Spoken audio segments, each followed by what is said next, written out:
वाशीच्या रस्त्यावर फुलांची विक्री करणाऱ्या महिलेच्या 3.5 वर्षाच्या मुलीला एका कारने चिरडले, ज्यामध्ये त्या चिमुरडीचा मृत्यू झाला आहे।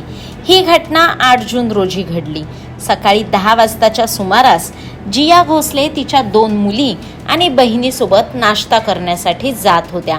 त्यावेळी तेथे असणाऱ्या एका वाहन चालकाने अचानक रिव्हर्स गिअरमध्ये गाडी वेगाने घेऊन 3.5 वर्षाच्या निष्पाप जियेशा भोसले हिला चिरडले व कार चालक घटनास्थळावरून पसार झाला। जवळच असलेल्या रिक्षा चालकांच्या मदतीने गंभीर जखमी अवस्थेत जियेशाला महानगरपालिका रुग्णालयात हलवण्यात आले, परंतु रुग्णालयात उपचार सुरू होण्यापूर्वीच जयेशाचा दुर्दैवी मृत्यू झाला। याबाबत वाशी पोलिसांनी अज्ञात कार व चालकाविरुद्ध वेगाने व निष्काळजीपणे गाडी चालवून अपघात घडवून आणल्याबद्दल गुन्हा दाखल केला आहे। मृत जियेशाचे कुटुंब बऱ्याच काळापासून वाशी उड्डाणपुलाखाली वास्तव्यास आहे, जे फुलांचे हार व गजरे विकून उदरनिर्वाह करतात। अशा परिस्थितीत मुलीच्या मृत्यूमुळे दुःखी झालेल्या जियेशाच्या पालकांनी आणि कुटुंबियांनी न्यायाची मागणी केली आहे। कार चालकावर कठोर कारवाई करण्याची मागणी त्यांनी यावेळी केली आहे। जेवायला गेलतो इथून नवरातल्या हॉटेलपासून, तिकडून जेवून येत होतो। तो माझी पोरगी माझ्यासोबतच होती, माझा कपडा पकडून। त्याच्यापासून मुडून उतरली तर ते माझ्यासोबतच होते। मग मी थोडी अगदूर गेली ते माझ्यासोबतच होते। मग गाडी कवा आहे, कशी येली, कशी मेली ते मला काहीच ठाऊक नाही। मग मी मागं पलटून पाहिली तर ते पडले होते।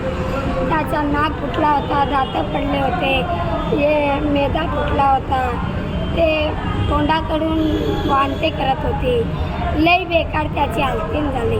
ते गाडीसोबत आम्ही 2 माणसं होते, या रिक्षावाले ते धावत होते। ते गाडी थांबली बी नाही, काहीच नाही, सीधी केली बस तेवढंच। मग हे जेव्हा झालं ती गाडी काय होती, बाईक होती की पांढरी होती? कार होती की कार होती, मोठी कार होती। मग नंतर पोलीस स्टेशनमध्ये गेले होते तुम्ही? गेले, आम्ही रिपोर्ट केली। अब्दूर हॉस्पिटलमध्ये गेले, तिकडून आम्हाला ते रिपोर्टची फाईल दिली।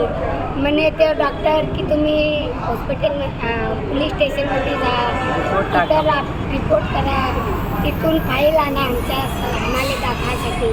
ते रिपोर्ट करत आहे की नाही घेत आहे, की घेत असेल की नाही घेत असेल आम्हाला सांगा, डॉक्टर म्हणे आम्हाला। मग आम्ही पोलीस स्टेशनमध्ये आले, ते रिपोर्ट केले। आम्ही सांगितलं आमची मुलीचा ॲक्सिडेंट केला, ते गाडी थांबत नाही होती। आता काय मागणी आहे तुमची? त्यांनी रिपोर्ट दिले आम्हाला। ते पोलीस मागणी काय म्हणजे मला माझ्या पोरीची भरपाई पाहिजे। माझी 3.5 वर्षाची मुलगी।